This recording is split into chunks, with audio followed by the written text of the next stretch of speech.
तो चलिए आज के इस वीडियो में हम लोग देखिए जो क्लास 10 के बायोलॉजी का जो देखिए बायोलॉजी का जो पहला चैप्टर दूसरा चैप्टर देख चुके हैं। यानी पहला चैप्टर क्या था, पोषण। पहला चैप्टर का क्या नाम था, पोषण। दूसरा का श्वसन, तीसरा परिवहन। तो आज हम लोग परिवहन जानेंगे। क्या, परिवहन, यानी इसका तीसरा चैप्टर परिवहन जानेंगे। ठीक है, तो इसके पहले हम लोग पोषण जान चुके हैं, श्वसन जान चुके हैं। और जो भी बच्चे इन वीडियो को अभी नहीं देखा है, यानी श्वसन वाला परिवहन वाला नहीं देखा है, तो एक बार जाकर आगे देखिए, उसके बाद तीसरा चैप्टर शुरू कीजिए। ठीक, तो आज हम लोग परिवहन पूरे शुरू से अंत तक जानेंगे, पूरे एकदम आसान भाषा में। ठीक है, तो देखिए सबसे पहले देखिए परिवहन में देखिए, जब हम पोषण बताए तब भी बताए थे जय प्रक्रम या जय कार्यक्रम। क्या, वे सारी क्रियाएं जिनके द्वारा जीवों का अनुरक्षण होता है। यानी वे सारी क्रियाएं, यानी वे सारी मतलब कई सारी क्रियाएं इनमें मिलेगी जिनके द्वारा जीवों का अनुरक्षण हो गया। क्या, अनुरक्षण यानी रक्षा होगा, उसे ही क्या कहते हैं, जय प्रक्रम। जय प्रक्रम क्या कहलाता है, या जय कार्यक्रम। जय, देखिए अगर पूछा जाए जय प्रक्रम का दूसरा नाम क्या है, तो जय कार्यक्रम है। जय कार्यक्रम है, तो इन दोनों नाम को भी आपको याद रखना है। ठीक है, तो ये हो जाएगा। जय प्रक्रम में सम्मिलित क्रियाएं निम्नलिखित है। इसमें सम्मिलित क्रियाएं इतनी होती है। सम्मिलित क्रियाएं देखिए, इसमें सम्मिलित क्रियाएं पहला क्या होता है, पोषण, तब श्वसन, तब परिवहन, तब उत्सर्जन, तब जनन।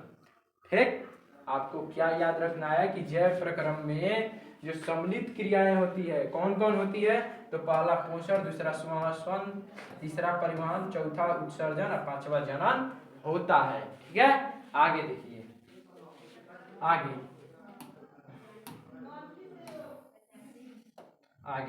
अगला क्या कह रहा है, देखिए सबसे पहले जानिए चैप्टर का नाम ही परिवहन है। तो परिवहन का पता तो होना चाहिए, परिवहन होता क्या है। तो परिवहन उपयोगी पदार्थों का अनेक मूल स्रोतों का शरीर का अत्यंत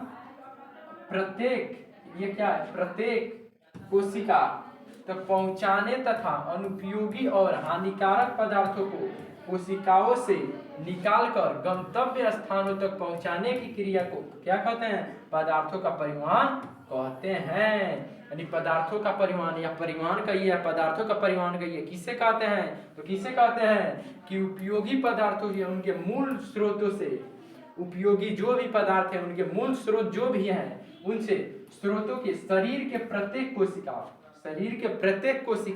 ठीक, प्रत्येक कोशिका तक पहुंचाने तथा प्रत्येक कोशिका तक पहुंचाना है। ठीक, उसके बाद क्या है, अनुपयोगी जिसमें उसका उपयोग हो रहा है, मतलब अनुपयोगी मतलब उपयोगी, जो उपयोगी और हानिकारक पदार्थों को कोशिकाओं से निकालकर, यानी जो भी उपयोगी पदार्थ है, हानिकारक पदार्थ है, उसको कोशिकाओं से क्या करना है, तो निकालना है। कोशिकाओं से निकालकर गंतव्य स्थान तक पहुंचाने की क्रिया को क्या कहते हैं, पदार्थों का परिवहन कहते हैं। पदार्थों का परिवहन कहते हैं। ठीक है, आगे देखिए पौधों में पदार्थों का परिवहन, यानी जो भी पेड़ पौधे हैं उनमें पदार्थों का परिवहन। देखिए एक कोशिकीय पौधों तथा सरल बहुकोशिकीय शैवालों में पदार्थों का परिवहन विसरण द्वारा होता है। यानी एक कोशिकीय जो भी पौधों में जो सरल बहुकोशिकीय क्या है, शैवालों में पदार्थों का परिवहन किसके द्वारा होता है, तो विसरण के द्वारा होता है। किसके द्वारा होता है, तो विसरण के द्वारा होता है। ठीक है, ये आपको याद रखना है। ठीक है, आगे देखिए आगे क्या कर रहा है, जटिल बहुकोशिकीय पौधों में जल एवं खाद्य पदार्थों के परिवहन के लिए एक खास तंत्र होता है। यानी जटिल क्या कर रहा है, यहाँ क्या कर रहा है, जटिल बहुकोशिकीय, यानी जटिल बहुकोशिकीय पौधों में जल एवं खाद्य पदार्थ, खाद्य यानी खाने वाला पदार्थों के परिवहन के लिए एक क्या होता है, एक खास तंत्र होता है जिसे संवहन ऊतक कहते हैं। एक खास तंत्र होता है जिसे संवहन ऊतक कहते हैं। और इस तंत्र पे दो भाग होते हैं। इस तंत्र के कितने भाग होते हैं, यानी संवहन ऊतक के कितने भाग होते हैं, संवहन ऊतक के कितने भाग होते हैं, तो 2 भाग होता है। ऑब्जेक्टिव में आपसे पूछ सकता है। ठीक है, कोई दिक्कत, चलिए आगे बढ़िए। आगे देखिए आगे क्या कह रहा है, आगे वो पहला कौन था? संवहन उत्तक का दो कौ भाग आपसे पूछा जाए, संवहन उत्तक का कौ भाग? तो 2 भाग। संवहन उत्तक का 2 भाग, पहला का नाम जाइलम और दूसरा का नाम फ्लोएम। पहला का नाम जाइलम और दूसरा का नाम क्या है? तो फ्लोएम है। देखिए इसमें पहला क्या कर रहा है? जाइलम। तो जाइलम किसे कहते हैं? जाइलम यह जल संवहन उत्तक भी कहा जाता है, इसे जल संवहन उत्तक भी कहा जाता है। पूछा जाए कि जाइलम को कौन सा उत्तक कहा जाता है? तो जल संवहन, संवाहक, संवहन नहीं संवाहक, संवाहक उत्तक भी कहा जाता है। यानी जाइलम को कौन सा उत्तक? जल संवाहक उत्तक भी कहा जाता है। ठीक, आगे यह मिट्टी से जल एवं खनिज लवणों को पौधों के जड़ों से पत्तियों तक ले जाता है। यह मिट्टी से जल एवं, ये क्या करता है? मिट्टी से जल एवं, जल यानी H2O, यानी जल एवं खनिज लवण को पौधों के जड़ से पत्तियों तक ले जाता है। पौधों के जो भी जड़ हैं उनके, मान लीजिए ये पौधा हो गया, इसके जड़ से ये पत्तियों तक ले जाता है, जो भी इसमें पत्ता निकले रहेगा उस वहां तक ये ले जाएगा। ठीक, तो आपको याद रखना है। आगे देखिए, आगे क्या कर रहा है? फ्लोएम। ये फ्लोएम क्या होता है? फ्लोएम देखिए, यह उत्तक पौधों में बने भोज्य पदार्थों को शरीर के विभिन्न भागों में वितरित करता है। विभिन्न भागों में वितरित यानी बढ़ जाता है। शरीर के विभिन्न भागों में क्या होता है? बढ़ जाता है। यानी फ्लोएम को क्या याद रखना है? यह उत्तक पौधों में बने भोज्य पदार्थों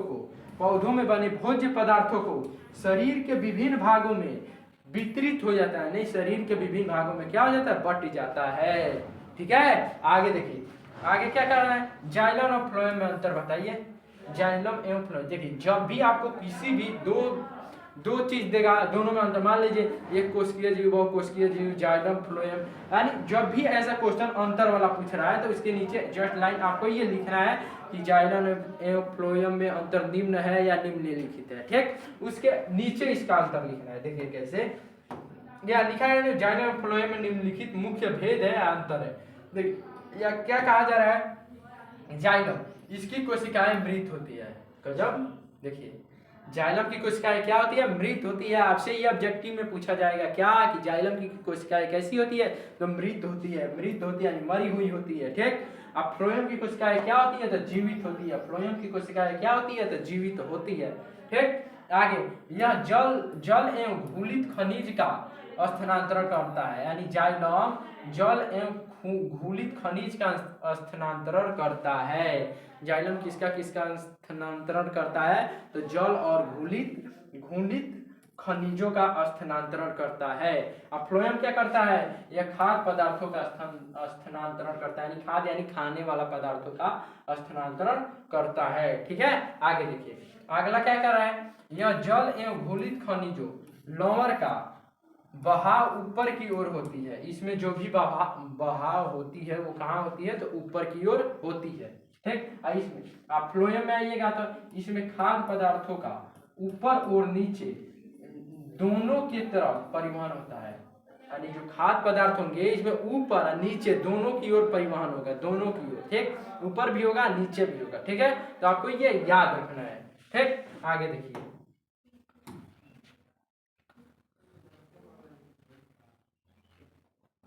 आगे क्या कर रहा है?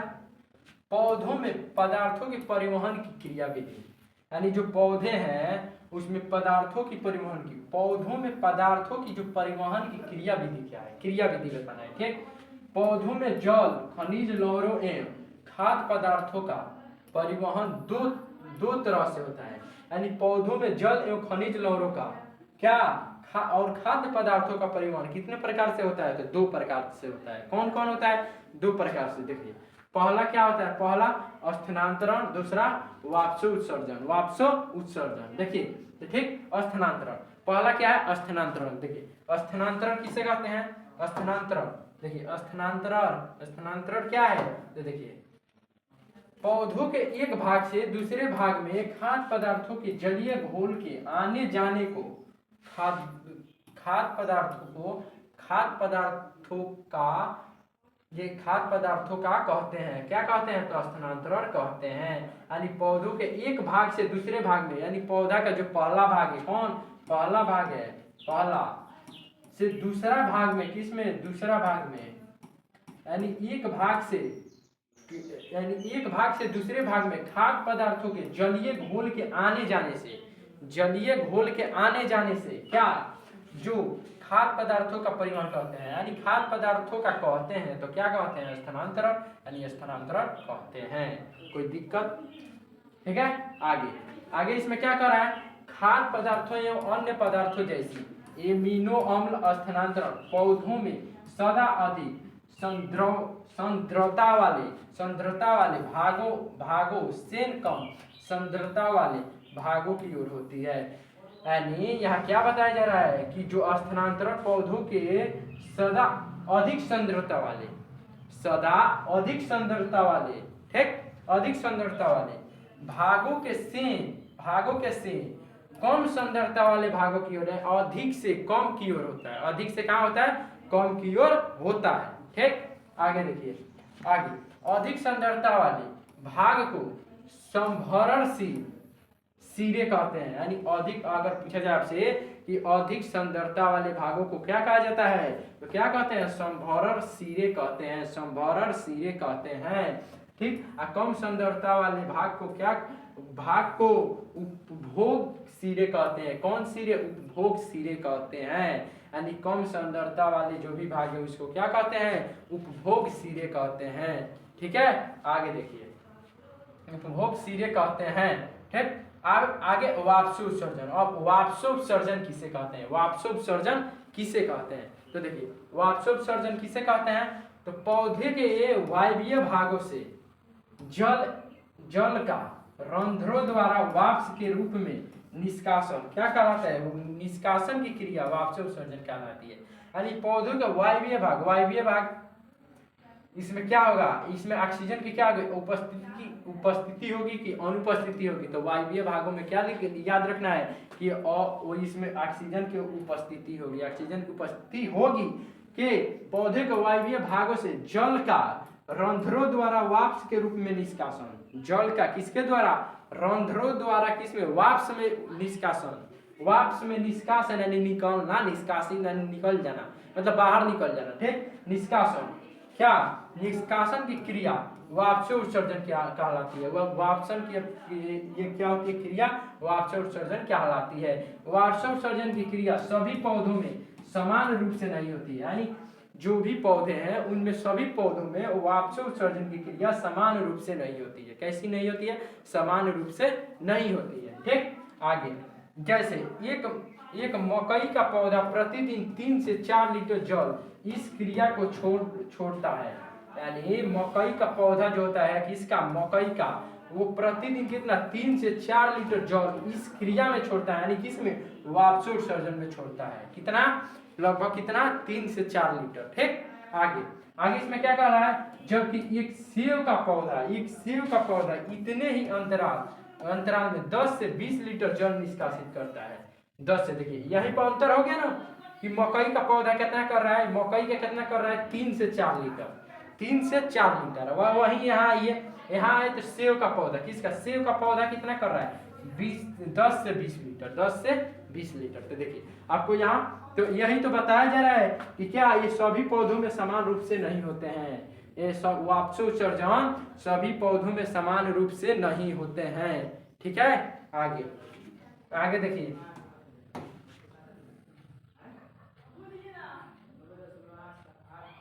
आगे वाष्पोत्सर्जन का महत्व। वाष्पोत्सर्जन का महत्व क्या है, वाष्पोत्सर्जन हो रहा है, सभी पेड़ पौधों में हो रहा है, तो इसका महत्व क्या है, महत्व क्या है, तो पौधों के मूल से चिट्टी तक लगातार जल की धारा वाष्पोत्सर्जन के द्वारा ही प्रभावित होती है। यह खनिज अवशोषण एवं परिवहन में भी सहायक करता है। यह पौधों में तापक्रम संतुलन बनाए रखने में सहायक होता है। यानी इसका महत्व क्या है, तो महत्व जानिए क्या है कि पौधों के मूल से चोटी तक लगातार जल की धारा वाष्पोत्सर्जन के द्वारा ही प्रभावित होती है। यह खनिज अवशोषण एवं परिवहन में भी सहायता करता है। यह पौधों में तापक्रम संतुलन बनाए रखने में सहायक होता है। पौधों में तापक्रम संतुलन बनाने में क्या रहता है, सहायता करता है या रहता है। जो आपको अच्छा लगे वो बोलिए।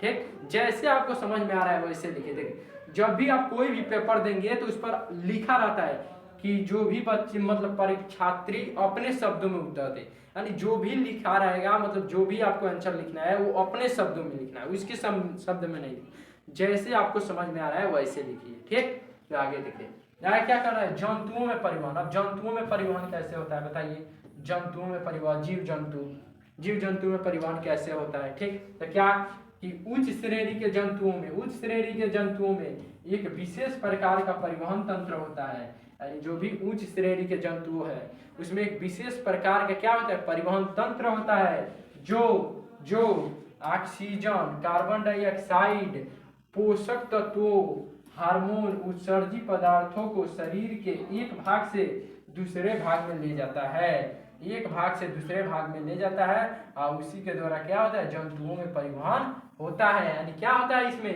इसमें ये तो जंतुओं में एक विशेष प्रकार का अंग तो पाया जाएगा। ठीक, जो क्या करेगा ऑक्सीजन को यानी O2 को, कार्बन डाइऑक्साइड यानी CO2 को, पोषक तत्वों को, हार्मोन उत्सर्जित पदार्थों को शरीर के एक भाग से दूसरे भाग में ले जाता है, एक भाग से दूसरे भाग में क्या करता है तो ले जाता है। ठीक है,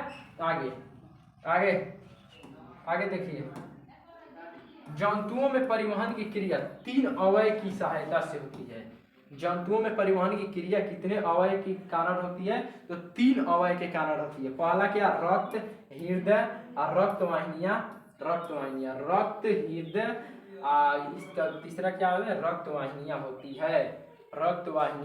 है। ठीक है, ये देखिए अब इसके बारे में जानेंगे, पहले रक्त के बारे में, हृदय के बारे में, रक्तवाहिनियां के बारे में। ठीक, तो देखिए सबसे पहले जानिए, अब देखिए ये तो 3 प्रकार के होते हैं, 3 प्रकार के तो आपको बता दिए। इन तीनों अवयव मिलकर परिसंचरण तंत्र या रक्त परिवहन तंत्र का निर्माण करती है। यानी क्या बताएं, रक्त बताएं, देखिए यहाँ आपको बताए ना, यहाँ आपको बताए क्या, यहाँ रक्त बताए, हृदय बताया, रक्तवाहिनियां, तो यही बताया रक्त, हृदय, रक्तवाहिनियां। ठीक, तो देखिए ये 3 अवयव कौन कौन, रक्त, अब दूसरा हृदय, रक्तवाहिनियां। ठीक, रक्त, हृदय और रक्तवाहिनियां, यही 3 को मिलकर किसका, परिसंचरण तंत्र या रक्त परिसंचरण तंत्र का निर्माण करती है। परिसंचरण तंत्र या रक्त परिसंचरण तंत्र का निर्माण करती है। ठीक, आगे देखिए इसमें क्या कर रहा है, इसके अतिरिक्त परिवहन के लिए नसिका तंत्र नामक एक और तंत्र भी उच्च श्रेणी के जंतुओं में पाया जाता है। उच्च श्रेणी के जंतुओं में एक और भी तंत्र पाया जाता है। ठीक, आगे देखिए, अब इसमें पहला तो बताएं रक्त। अब रक्त क्या होता है, तो रक्त सबके शरीर में रक्त होता है। रक्त सब लोग जानते हैं कि रक्त एक प्रकार, रक्त क्या होता है, तो लाल होता है। कोई तो किसी का शरीर देख लीजिए, कोई का ऐसा भी शरीर है जिसमें रक्त उजला हो चाहे करिया हो, सब में रक्त क्या होता है, तो लाल होता है। कैसा होता है, तो लाल होता है। तो रक्त लाल रंग का एक गाढ़ा क्षारीय तरल पदार्थ है। यानी रक्त कौन सा पदार्थ है, तो गाढ़ा क्षारीय पदार्थ है, तरल यानी जो तरल यानी बहेगा, तो रक्त तो बहता है ना, यानी तरल पदार्थ, यानी गाढ़ा क्षारीय तरल पदार्थ है। ठीक, इसका पीएच मान 7.4 होता है। आपसे ऑब्जेक्टिव में पूछा जाता है कि रक्त का पीएच मान कितना होता है, रक्त का पीएच मान कितना होता है, तो 7.4 होता है। ठीक, इसे तरल संयोजी उत्तक भी कहा जाता है। यानी रक्त को कौन सा उत्तक कहा जाता है, तो तरल संयोजी उत्तक भी कहा जाता है। किसको, तो रक्त को क्या कहा जाता है, तरल संयोजी उत्तक भी कहा जाता है। ठीक है, आगे याद रखना है। ठीक, अब देखिए रक्त के 2 प्रमुख घटक है। रक्त के कितने घटक, 2 घटक। कौन कौन, तो पहला रक्त के 2 नहीं 3 घटक है। रक्त के 3 घटक है, तीन घटक। पहला है प्लाज्मा, दूसरा रक्त कणिकाएं, प्लाज्मा है। देखिए ये 2 ही होगा, रक्त के 2 ही घटक है। कितने, 2 ही घटक। पहला प्लाज्मा, दूसरा रक्त कणिकाएं। पहला प्लाज्मा दूसरा रक्त कणिकाएं। यानी आपसे पूछा जाए कि रक्त के कितने घटक, तो 2 घटक। कौन कौन? पहला प्लाज्मा दूसरा रक्त कणिकाएं होता है, रक्त कणिकाएं होता है। ठीक है, आगे देखिए,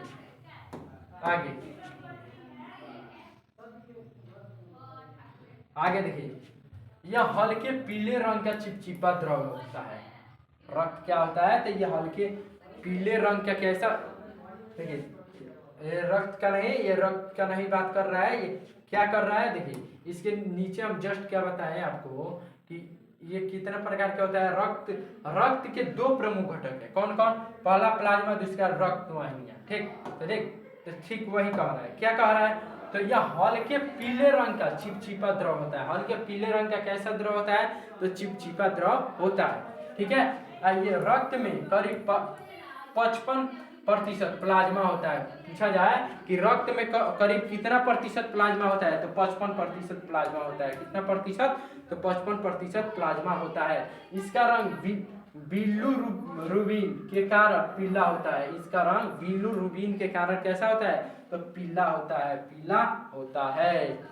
पूछा जाए क्या कि इसका रंग यानी रक्त का रंग किसके कारण पीला होता है? तो बिल्लुरुबिन के कारण पीला होता है। ठीक, आपसे ये सब क्वेश्चन आपसे ऑब्जेक्टिव में पूछा जाएगा। ठीक, इसके बाद जो हम इस चैप्टर का ऑब्जेक्टिव क्वेश्चन कराएंगे, इसमें सब क्वेश्चन यहीं से रहेगा। ठीक, जितना पढ़ा रहे हैं आप, अगर मन से पढ़ रहे हैं तो यहीं से सब क्वेश्चन रहेगा। ठीक है, तो देखिए आगे पहला, प्लाज्मा में 2 प्रकार के प्रोटीन पाए जाते हैं। अब देखिए, अब यहाँ से अभी अब प्लाज्मा में कई प्रकार के प्रोटीन? तो 2 प्रकार के प्रोटीन।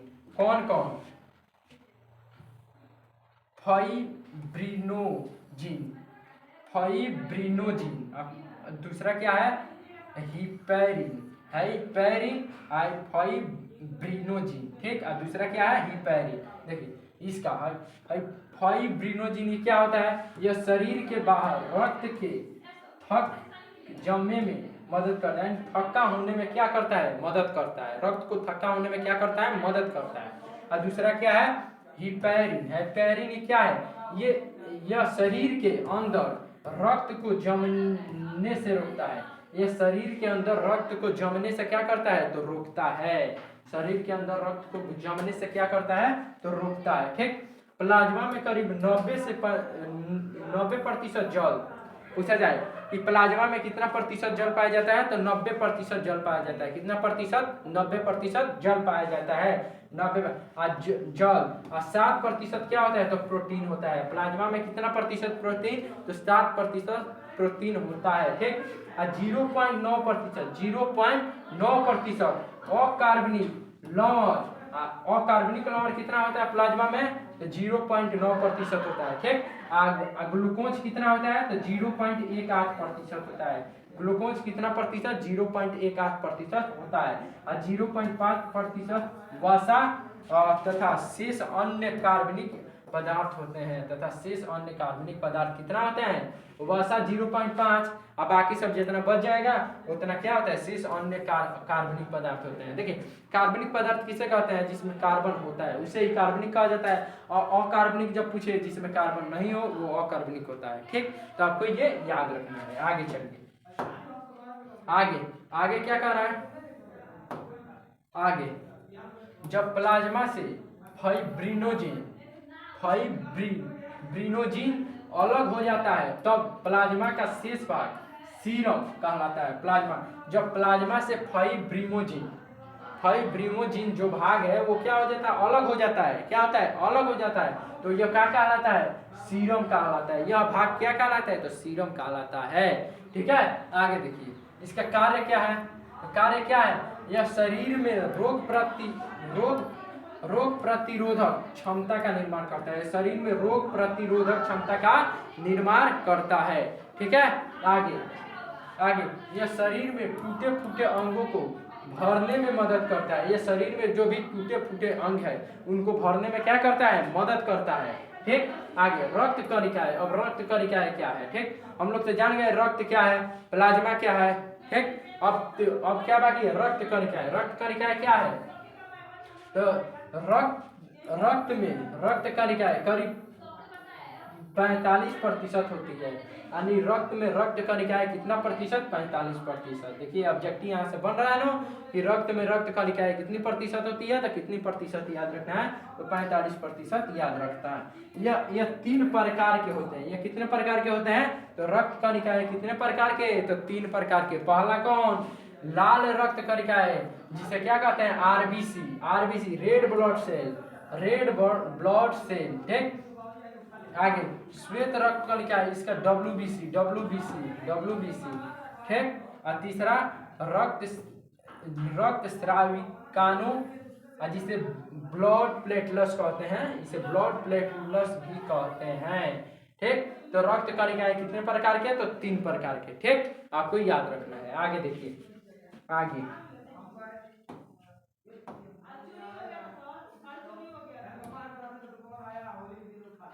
आगे आगे क्या कर रहा है?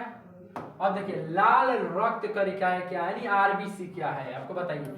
लाल रक्त कणिकाएं यानी आरबीसी किसे कहेंगे? आरबीसी किसे कहेंगे?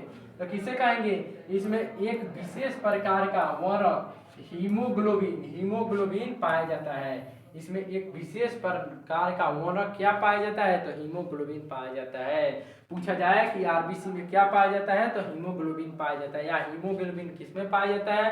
तो आरबीसी में पाया जाता है। ठीक है, आगे देखिए, हीमोग्लोबिन के कारण रक्त का रंग लाल होता है। बात सही है। हीमोग्लोबिन के कारण ही रक्त का रंग कैसा होता है? लाल होता है। ठीक है, आगे देखिए, हीमोग्लोबिन को ऑक्सीजन का वाहक भी कहते हैं। हीमोग्लोबिन को देखिए यहाँ से कितना क्वेश्चन बना है कि हीमोग्लोबिन को, ऑक्सीजन को क्या कहा जाता है? वाहक भी कहा जाता है। ठीक, क्योंकि इसमें ऑक्सीजन से संयोजन करने की क्षमता होती है। क्योंकि इसमें यानी किसमें हीमोग्लोबिन में ऑक्सीजन से संयोजन करने की क्या होती है? क्षमता होती है। ठीक है, आगे देखिए, आगे हीमोग्लोबिन ऑक्सीजन से संयोजन कर ऑक्सी हीमोग्लोबिन बनता है। ऑक्सीजन से संयोजन कर ऑक्सी हीमोग्लोबिन बनता है। ठीक है, हीमोग्लोबिन कार्बन डाइऑक्साइड से संयोजन कर कार्बोऑक्सीन हीमोग्लोबिन बनाता है। और रक्त का आकार 7.2 माइक्रोन होता है। माइक्रोन होता है। पूछा जाए रक्त का आकार कितना होता है, तो 7.2 माइक्रोन होता है। 7.2 माइक्रोन होता है। ठीक है, रक्त का आकार कितना होता है, तो 7.2 माइक्रोन होता है। माइक्रोन होता है। ठीक है, करा जाए आगे देखिए, चलिए आगे। अब देखिए, इसी में देख रहे हैं, जो भी पढ़ रहे हैं आरबीसी में पढ़ रहे हैं। ठीक, आरबीसी देखिए, रक्त का जीवन काल 20 से 120 दिन तक तो होता है। पूछा जाए आपसे कि रक्त का जीवन काल कितना दिन का होता है, तो 20 से 120 दिन का होता है इसका जीवन काल। तो रक्त का जीवन काल कितना? 20 से 120 दिन का होता है। ठीक है, इसका जन्म अस्थि मज्जा में होता है। पूछा जाए कि आरबीसी का जन्म कहाँ होता है, तो अस्थि मज्जा में होता है। ठीक, देखिए यहाँ से सब ऑब्जेक्टिव क्वेश्चन बना है। कितना ऑब्जेक्टिव क्वेश्चन आपको बस याद रखना है। क्या आपको ऑब्जेक्टिव भी याद रखेंगे तो वहां से सब्जेक्टिव भी बना सकते हैं। यानी रक्त का जीवन काल 20 से 120 दिन। इसका जन्म कहाँ होता है? अस्थि मज्जा में होता है। इसका जन्म कहाँ होता है, तो अस्थि मज्जा में होता है। ठीक है, आगे देखिए, रक्त की मृत्यु यकृत में होती है। मृत्यु कहाँ होती है? यकृत में होती है। यानी रक्त की मृत्यु कहाँ होती है, तो यकृत कहिए, लीवर कहिए, जिगर कहिए। ठीक, यहाँ रक्त की मृत्यु कहाँ होती है? यकृत में होती है। यकृत का दूसरा नाम लीवर, जिगर कुछ कहिए। ठीक, इसका 3 नाम है, यकृत, लीवर, जिगर। ठीक, आगे देखिए, रक्त की संख्या पुरुषों में 50 लाख तथा महिलाओं में 45 लाख घन मीटर होती है। पुरुषों में कितनी होती है? 50 लाख और महिलाओं में कितनी होती है? 45 लाख होती है। घन मीटर होगा। ठीक, ये किसका मात्रा है? किसका? रक्त की संख्या है। पुरुष में 50 लाख और महिला में 45 लाख और घन मीटर में होगा। ठीक, आपको याद रखना है। आगे, रक्त को सोडियम नाइट्रेट में 40 F पर रखा जाता है। रक्त को सोडियम नाइट्रेट में कितना F पर रखा जाता है? नहीं, 40 F पर रखा जाता है। ठीक है, आगे देखिए, क्या कर रहा है, रक्त का प्रमुख कार्य यह ऑक्सीजन को ढोकर विभिन्न कोशिकाओं तक ले जाता है, यानी ढोकर, यानी ये रक्त का प्रमुख कार्य क्या है, ये ऑक्सीजन को ढोकर, ऑक्सीजन को ढोएगा और विभिन्न विभिन्न क्रियाओं तक क्या करता है, तो ले जाता है, यानी ऑक्सीजन को ढोएगा विभिन्न क्रियाओं तक ले जाएगा। ये किसका कार्य है, तो रक्त का कार्य है। ठीक है, आगे आगे चलिए, आगे अब WBC श्वेत रक्त कणिकाएं, यानी WBC किसे कहते हैं, WBC ये अनियमित आकार की केंद्र युक्त कोशिकाएं हैं। ये अनियमित, क्या अनियमित, तो अनियमित आकार की केंद्र युक्त, कौन युक्त, केंद्र युक्त कोशिकाएं हैं।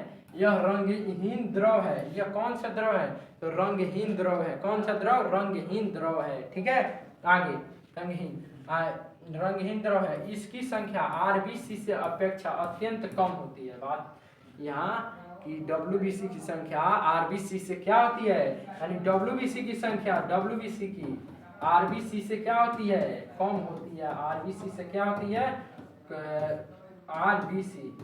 RBC से कम होती है, ठीक। इसका जन्म अस्थि मज्जा में होता है। इसका भी जन्म कहाँ होता है, अस्थि मज्जा में होता है।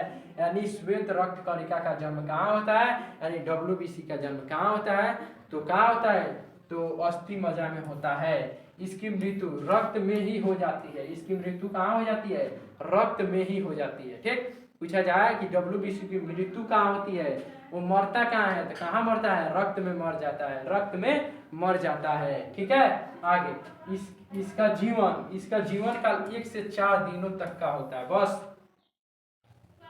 WBC कितना तक जिंदा रहेगा, तो 1 से 4 दिन तक, 1 से 4 दिन तक बस। वो भी RBC का बात किया जाए तो RBC का जीवन काल कितना था, RBC का 20 से 120 दिन था, 20 से 120 दिन तक ये रहेगा।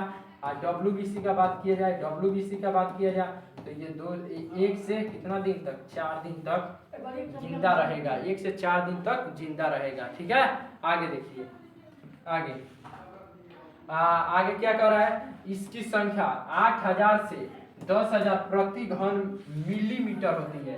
यानी इसकी संख्या जो क्या है, WBC है, WBC की संख्या कितनी होती है, तो 8000 से कितना, 8000 से 10,000 प्रति घन मिलीमीटर होती है, प्रति घन मिलीमीटर होती है।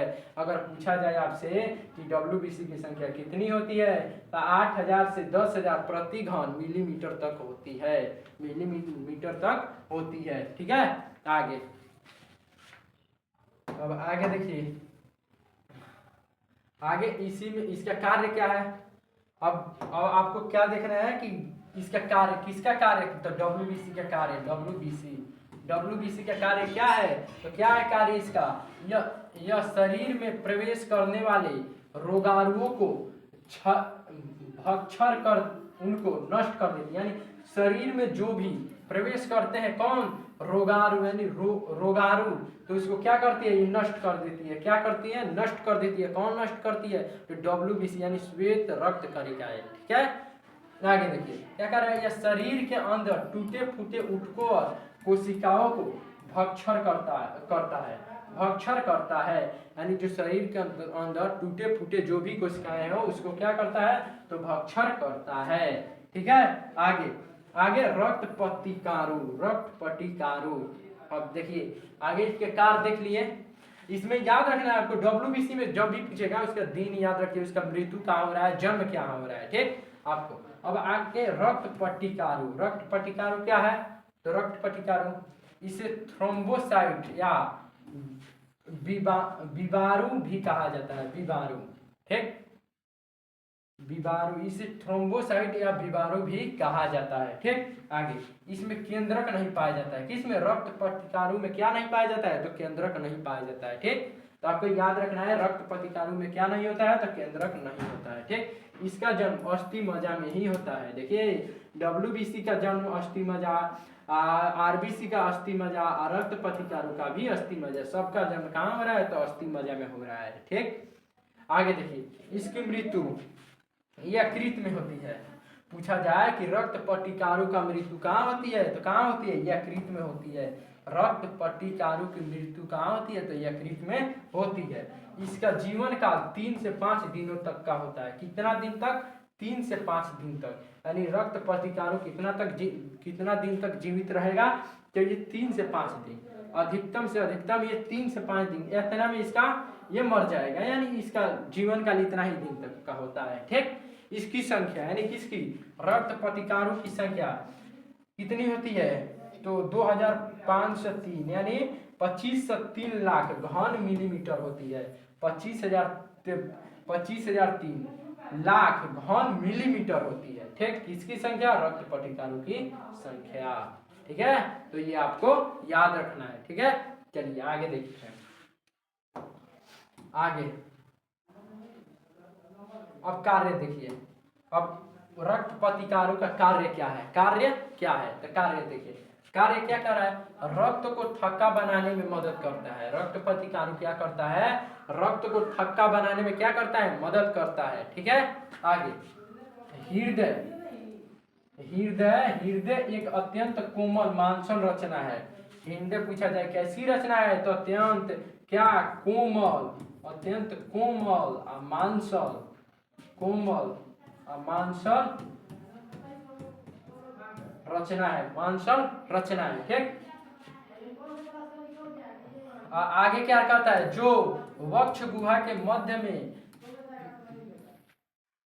वक्ष गुहा के मध्य में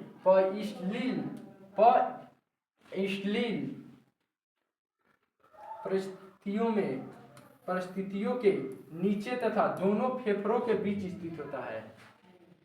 ये क्या होगा, रक्त पट्टिकारों जो होगा वो दोनों फेफड़ों के क्या होगा, दोनों फेफड़ों के ऐसे होगा, बीच में होगा, दोनों फेफड़ों के बीच में होगा। ठीक, आगे क्या कर रहा है, यह 6 पेशियों का बना होता है।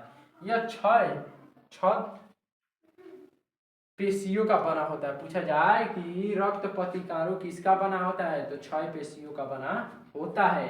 हृदय एक केंद्रीय पंप अंग है, पंप अंग है। हृदय एक कैसा अंग है, तो पंप, एक केंद्रीय पंप अंग है। कैसा, केंद्रीय पंप अंग है, जो रक्त पर दबाव बनाकर उसका परिसंचरण पूरे शरीर में होता है, पूरे शरीर में करता है या होता है। यानी रक्त परिसंचरण तंत्र, या क्या कह रहा है, रक्त जो पट्टिकारों कह रहा है, जो रक्त पर दबाव बनाकर उसका परिसंचरण तंत्र पूरे शरीर में, परिसंचरण तंत्र पूरे शरीर में करता है।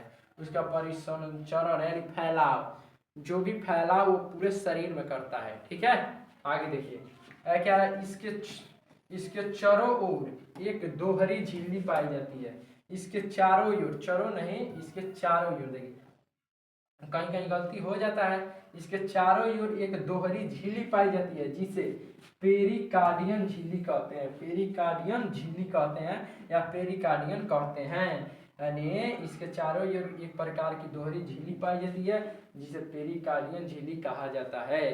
ठीक है, आगे देखिए, जिसमें पेरिकार्डियन द्रव्य भरा रहता है। यह द्रव्य हृदय को बाहर चोटों से तथा हृदय में होने वाले घर्षण से बचाता है। घर्षण से बचाता है, सर्षण नहीं है, घर्षण है, घर्षण से बचाता है। ठीक है, आगे चलिए। आगे क्या कह रहा है कि मनुष्य के हृदय में 4 वेश्म होते हैं। मनुष्य के हृदय में कितने वेश्म होते हैं, तो 4 वेश्म होते हैं। कौन कौन होते हैं, तो कौन कौन होते हैं, दाया और बाया अलिंद, दाया और बाया अलिंद, और दाया और बाने अनिंद, अनिंद नीलन होगा, दाया और बाया अनिंद और दाया और बाया नील है। ठीक, यानी मनुष्य के हृदय में कितने वेश्म होते हैं, तो 4 वेश्म होते हैं। कौन गो वेश्म, 4 गो वेश्म। कौन कौन, एगो कौन होगा, तो बाया और दाया अनिल, एगो क्या होगा, क्या दाया या बाया नील है।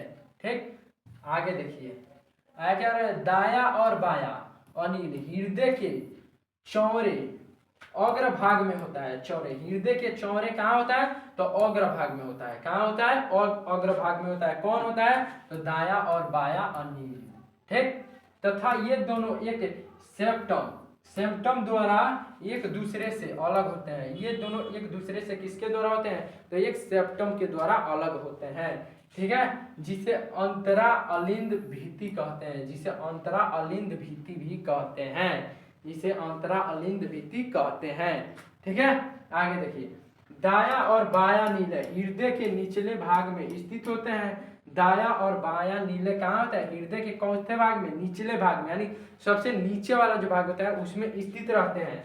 ठीक, तथा ये अंतरा नीले भीति के द्वारा एक दूसरे से अलग होते हैं। तथा ये अंतरा नीले भीति के द्वारा एक दूसरे से क्या होते हैं? अलग होते हैं। एक दूसरे से अलग होते हैं। अलग होते हैं। ठीक है, आगे क्या कर रहा है? दाया नीले महाशिरा से रक्त प्राप्त करता है, जबकि बाया अनिल फुसफुस शिरा से रक्त प्राप्त करता है।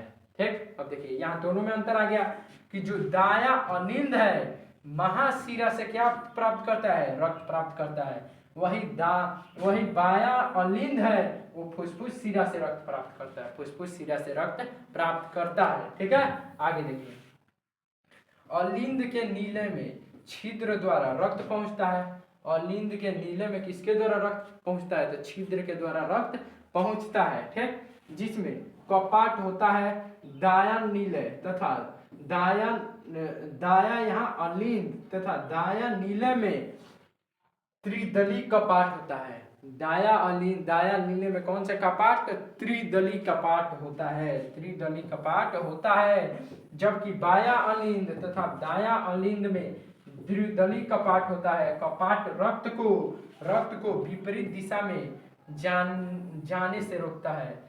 ये रक्त को क्या विपरीत दिशा में क्या जाने से क्या करता है? रोकता है। कोई दिक्कत?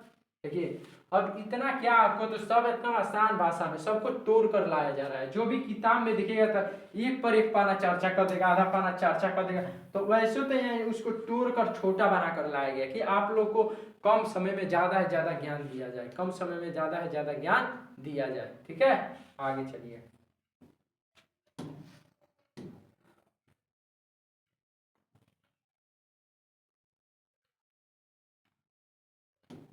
आगे क्या कर रहा है? हृदय के क्रिया विधि। हृदय का क्रिया विधि क्या है?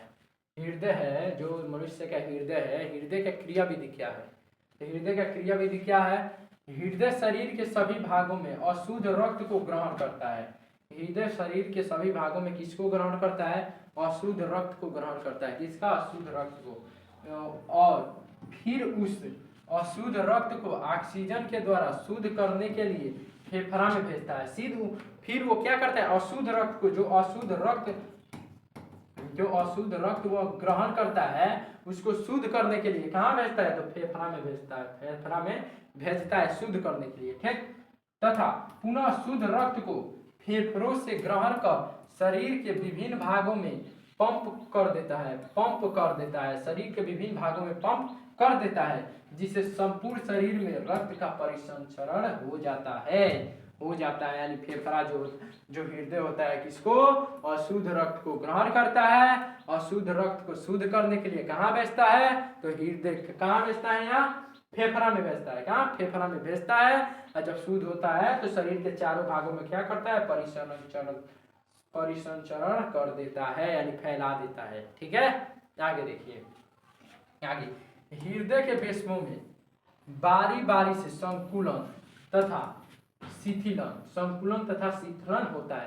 यानी हृदय के जो पेशियां है उनमें बारी बारी से क्या होता है? बारी बारी से पहले संकुलन होगा, उसके बाद शीतलन होगा, संकुलन होगा, उसके बाद शीतलन होगा। ठीक, उसके बाद हृदय के पेशियों का संकुलन सिस्टोन तथा शीतलन डायस्टोल कहलाता है।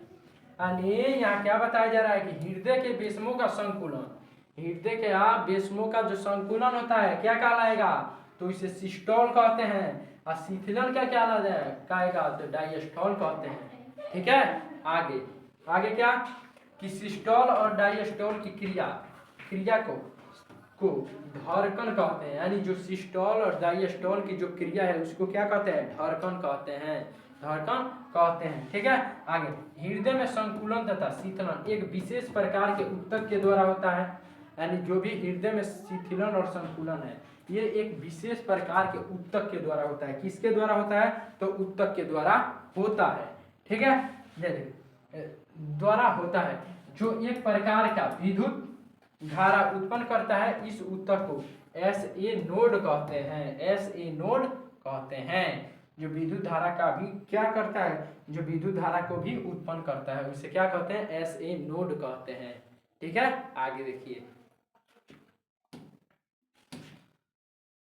आगे आगे क्या कर रहा है, हृदय के विद्युत, हृदय के जो विद्युत है, हृदय का विद्युत, ठीक, उसको जानिए। देखिए, धारा को एक विशेष प्रकार के यंत्र द्वारा अंकित किया जाता है, यानी धारा जो होता है विद्युत धारा समझिए, ठीक, उसको एक विशेष यंत्र द्वारा अंकित यानी लिखा जाता है, अंकित किया जाता है, जिसे जिसे किसे इलेक्ट्रोकार्डियोग्राफ, इलेक्ट्रोकार्डियोग्राफ कहते हैं, जिसे इलेक्ट्रोकार्डियोग्राफ कहते हैं। ठीक है, आगे क्या, इलेक्ट्रोकार्डियोग्राफ द्वारा अंकित रेखा चित्र को इलेक्ट्रोकार्डियोग्राफ कहते हैं, यानी इलेक्ट्रोकार्डियोग्राफ द्वारा अंकित रेखा चित्र को इलेक्ट्रोकार्डियोग्राम कहते हैं। इसके देखिए, यह ग्राफ है, यह ग्राम है, यह ग्राम द्वारा अंकित चित्र ग्राफ कहलाएगा, ग्राम कहलाएगा। ठीक, यह ग्राफ और ग्राम देखिए तनी मनी का अंतर है। ठीक है, आपको याद रखना है।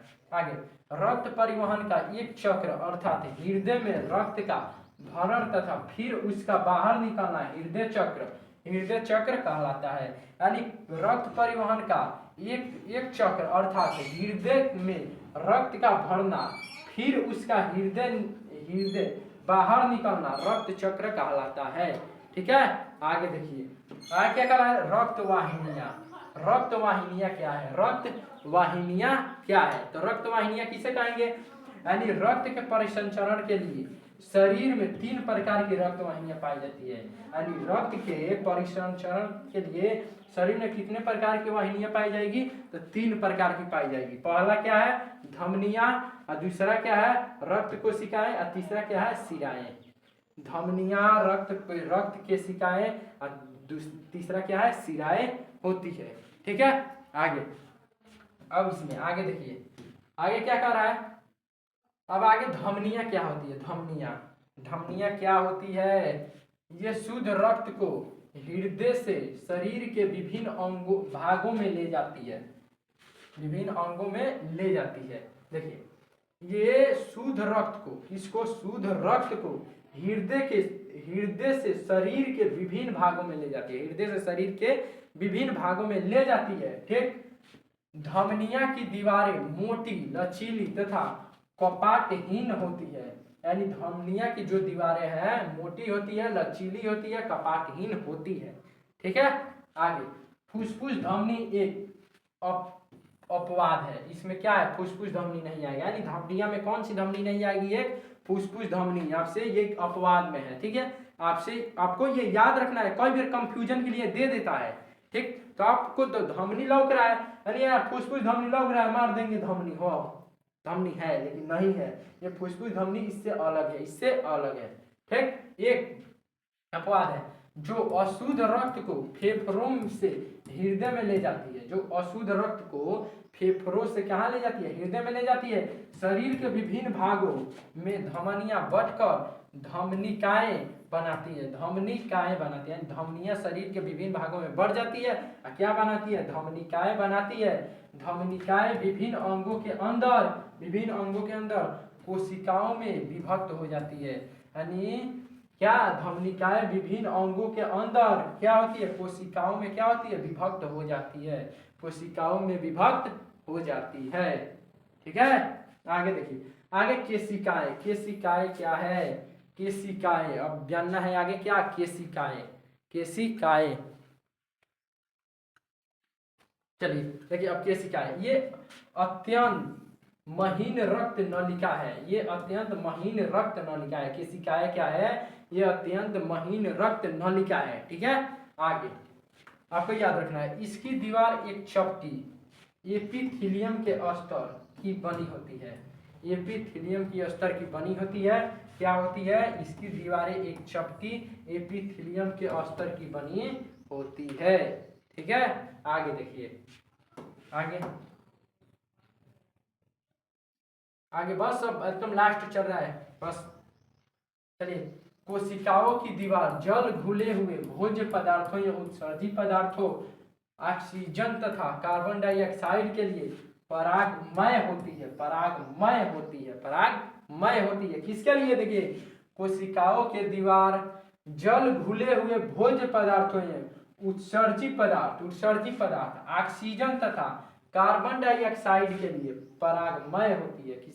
परागमय होती है। ठीक, आगे विभिन्न कोशिकाओं जुड़कर सिराएं बनाती है तथा विभिन्न सिराएं आपस में जुड़कर सिरा बनाती है। यानी विभिन्न कोशिकाएं जुड़कर आपस में सिराएं बनाती है, और विभिन्न सिराएं आपस में जुड़कर क्या बनाती है? तो सिरा बनाती है, सिरा बनाती है। ठीक है, आगे आगे अब हम लोग को पढ़ना है सिराएं। यानी सिराएं क्या होती है? यह अशुद्ध रक्त होती है। आपको बताया कि धमनी कौन रोग? शुद्ध रक्त। कौन रक्त? शुद्ध रक्त। आपसे परीक्षा में ऑब्जेक्टिव में क्या पूछा जाए? अगर धमनी में कौन सा रक्त? तो शुद्ध रक्त। शिरा में कौन सा रक्त? अशुद्ध रक्त। ठीक, आगे को विभिन्न अंगों में, देखिए ये अशुद्ध रक्त को विभिन्न अंगों में हृदय की ओर ले जाती है। विभिन्न अंगों में हृदय की ओर ले जाती है, और फुसफुस सिराएं अपवाद होती है। इसमें भी कौन सी सिराएं होती है? फुसफुस सिराएं अपवाद होती है। सिराएं में भी कौन सी सिराएं? फुसफुस सिराएं। और धमनी में कौन सी धमनी? तो फुसफुस धमनी अपवाद होती है। ठीक है, आगे देखिए, आगे जो शुद्ध रक्त को फेफड़ों से हृदय में ले जाती है। जो शुद्ध रक्त को फेफड़ों से कहाँ ले जाती है? हृदय में ले जाती है। ठीक है, आगे देखिए, आगे बस आगे देखिए रक्तचाप। ये रक्तचाप क्या होता है? रक्तचाप, ठीक है, रक्त के बारे में तो बता दिए हैं। रक्त के बारे में आपको तो शुरू में बताया है। अब रक्तचाप क्या होता है? तो देखिए, रक्तचाप महाधमनियों उनकी मुख्य शाखाओं में रक्त प्रवाह का दबाव रक्तचाप कहलाता है। यानी जो महाधमनी है उनकी मुख्य शाखाओं में रक्त प्रवाह, यानी रक्त की जो प्रवाह का दबाव है उसे क्या कहते हैं? रक्तचाप कहते हैं, रक्तचाप कहते हैं। ठीक है, आगे देखिए, आगे क्या कर रहा है? इसका काम रक्त पर दबाव बनाकर उसका परिसंचार पूरे शरीर में, पूरे यानी परिसंचरण तंत्र पूरे शरीर में करना है, पूरे शरीर में करना है। जब रक्त पर दबाव नीलो, यानी देखिए यहाँ क्या कर रहा है? नीलो, यानी जब रक्त का दबाव कहाँ पड़ेगा? नीलो के संकुलन से उत्पन्न होती है। नीलयों के संकुलन से उत्पन्न होती है, तब यह दबाव सिस्टोलिक प्रेशर कहलाता है। यानी जब रक्त का दबाव, किसका दबाव? रक्त का दबाव कहाँ? नीलयों के संकुलन के उत्पन्न होती है, नीलयों के संकुलन से उत्पन्न होती है, तब दबाव सिस्टोलिक कहलाता है, तब दबाव सिस्टोलिक प्रेशर कहलाता है। ठीक है, जब रक्त का दबाव नीलयों के शिथिलन से उत्पन्न होती है, देखिए वहां क्या सिस्टोलिक था, यहाँ शिथिलन आ गया, शिथिलन से उत्पन्न होती है, तब यह दबाव क्या कहलाता है? डायस्टोलिक प्रेशर कहलाती है, डायस्टोलिक प्रेशर कहलाती है। ठीक है, आगे देखिए, सिस्टोलिक प्रेशर 120 mm, जिसे Hg, देखिए ये क्या सिस्टोलिक प्रेशर क्या होता है? 120 mm पारे, ठीक, के स्तंभ द्वारा उत्पन्न दाब के बराबर होती है, दाब के बराबर होती है। और डायस्टोलिक प्रेशर 80 mm पारे के स्तंभ द्वारा उत्पन्न दाब के बराबर होती है। यानी जो आपसे पूछा जाएगा सिस्टोलिक पूछा जाएगा तो कितना? 120 mm, ठीक, डायस्टोलिक पूछा जाएगा तो ये कितना होता है? 80 mm। ठीक, अब इसमें मान लीजिए इसी तरह देके आपसे पूछ दिया इसमें कौन सिस्टोलिक है कौन डायस्टोलिक है, तो देखिए जो आपको सिस्टोलिक कौन होगा? 120 वाला, 120 वाला सिस्टोलिक, 120 वाला सिस्टोलिक, 80 वाला डायस्टोलिक, 80 वाला डायस्टोलिक होगा। ठीक, कोई दिक्कत? चलिए आगे देखिए, आगे लास्ट देखिए, एक स्वस्थ व्यक्ति का सामान्य स्थिति में सिस्टोलिक प्रेशर डायस्टोलिक प्रेशर 120/80 होता है। जो पूरे तरह से स्वस्थ है मनुष्य, जो भी एक मनुष्य पूरे तरह से स्वस्थ है, तो इसमें जो सिस्टोलिक का प्रेशर है डायस्टोलिक प्रेशर कितना होता है, तो कितना होगा 120/80 होगा, 120/80 होगा, 120/80। ठीक है, आगे रक्तचाप की माप रिपगमोमैनोमीटर ठीक के द्वारा मापा जाता है। यानी रिपगमोमैनोमीटर के द्वारा क्या किया जाता है, मापा जाता है। सामान्य से अधिक उच्च रक्तचाप हाइपरटेंशन कहलाता है। यानी सामान्य से अधिक जब रक्तचाप होगा तो क्या कहला जाएगा, इसको हाइपोटेंशन कहते हैं, हाइपोटेंशन कहलाएगा जब सामान्य से, जब आवश्यकता से अधिक हो जाएगा तब। ठीक, आगे जो हाइपोटेंशन की अवस्था में कभी कभी रक्त वाहिनियां फट जाती है। यानी हाइपोटेंशन की अवस्था में कभी कभी रक्त वाहिनियां क्या हो जाती है, तो फट जाती है। ठीक, उसके बाद जिसे आंतरिक रक्तस्राव होने लगता है, जिसे कौन सा स्राव होने लगता है, तो आंतरिक रक्तस्राव होने लगता है।